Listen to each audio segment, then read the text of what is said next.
religious chauvinism to rabid nationalist fervor are beginning not to work. This is who I am and whether I'm good or bad or achieving or not, all that's learned along the way. Just a ride.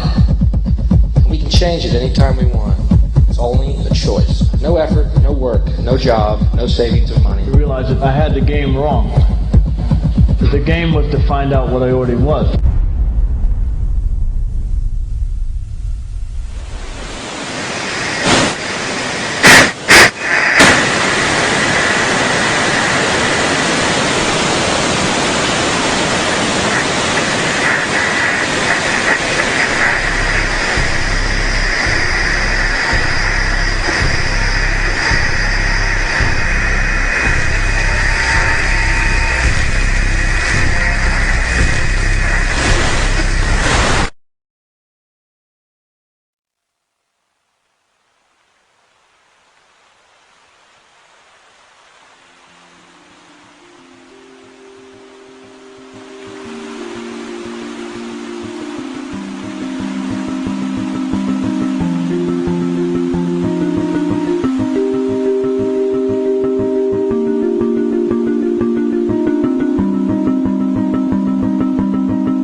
We were saying how very important it is to bring about in the human mind the radical revolution. The crisis is a crisis in consciousness, a crisis that cannot anymore accept the old norms, the old patterns, the ancient traditions. And considering what the world is now, with all their misery, conflict, destructive brutality, aggression, and so on, man is still as he was. He's still brutal, violent, aggressive, acquisitive, competitive, and he has built a society along these lines.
Society today is composed of a series of institutions.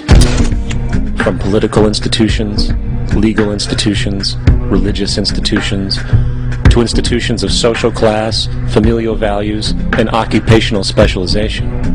It is obvious the profound influence these traditionalized structures have in shaping our understandings and perspectives. Yet, of all the social institutions we are born into, directed by, and conditioned upon, there seems to be no system as taken for granted and misunderstood as the monetary system. Taking on nearly religious proportions, the established monetary institution exists as one of the most unquestioned forms of faith there is. How money is created, the policies by which it is governed, and how it truly affects society are unregistered interests of the great majority of the population.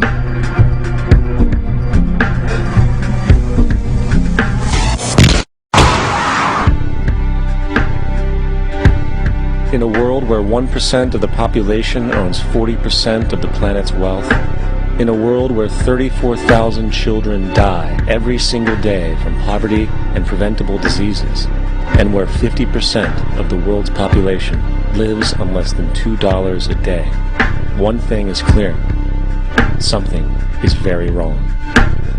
And whether we are aware of it or not, the lifeblood of all of our established institutions, and thus society itself, is money.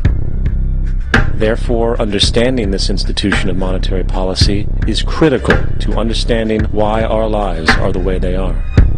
Unfortunately, economics is often viewed with confusion and boredom. Endless streams of financial jargon, coupled with intimidating mathematics, quickly deters people from attempts at understanding it.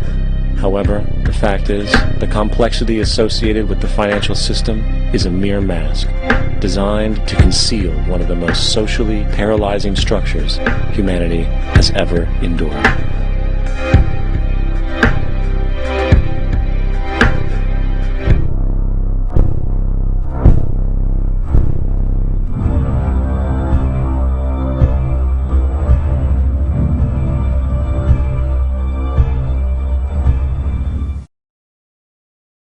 A number of years ago, the Central Bank of the United States, the Federal Reserve, produced a document entitled Modern Money Mechanics. This publication detailed the institutionalized practice of money creation as utilized by the Federal Reserve and the web of global commercial banks it supports. On the opening page, the document states its objective.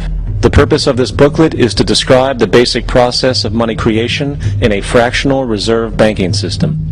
It then proceeds to describe this fractional reserve process through various banking terminology, a translation of which goes something like this. The United States government decides it needs some money, so it calls up the Federal Reserve and requests, say, $10 billion. The Fed replies, saying, sure, we'll buy $10 billion in government bonds from you.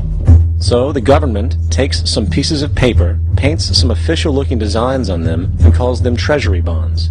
Then it puts a value on these bonds to the sum of $10 billion and sends them over to the Fed. In turn, the people at the Fed draw up a bunch of impressive pieces of paper themselves, only this time calling them Federal Reserve notes, also designating a value of $10 billion to the Fed. The Fed then takes these notes and trades them for the bonds. Once this exchange is complete, the government then takes the $10 billion in Federal Reserve notes and deposits it into a bank account. And upon this deposit, the paper notes officially become legal tender money, adding $10 billion to the U.S. money supply. And there it is. $10 billion in new money has been created. Of course, this example is a generalization, for, in reality, this transaction would occur electronically, with no paper used at all. In fact, only 3% of the U.S. money supply exists in physical currency. The other 97% essentially exists in computers alone. Now, government bonds are, by design, instruments of debt, and when the Fed purchases these bonds, with money it essentially created out of thin air, the government is actually promising to pay back that money to the Fed. In other words, the money was created out of debt. This mind-numbing paradox of how money or value can be created out of debt or a liability will become more clear as we further this exercise. So, the exchange has been made and now $10 billion sits in a commercial bank account. Here's where it gets really interesting. For as based on the fractional reserve practice, that $10 billion deposit instantly becomes part of the bank's reserves, just as all deposits do. And regarding reserve requirements, as stated in modern money mechanics, a bank must maintain legally required reserves equal to a prescribed percentage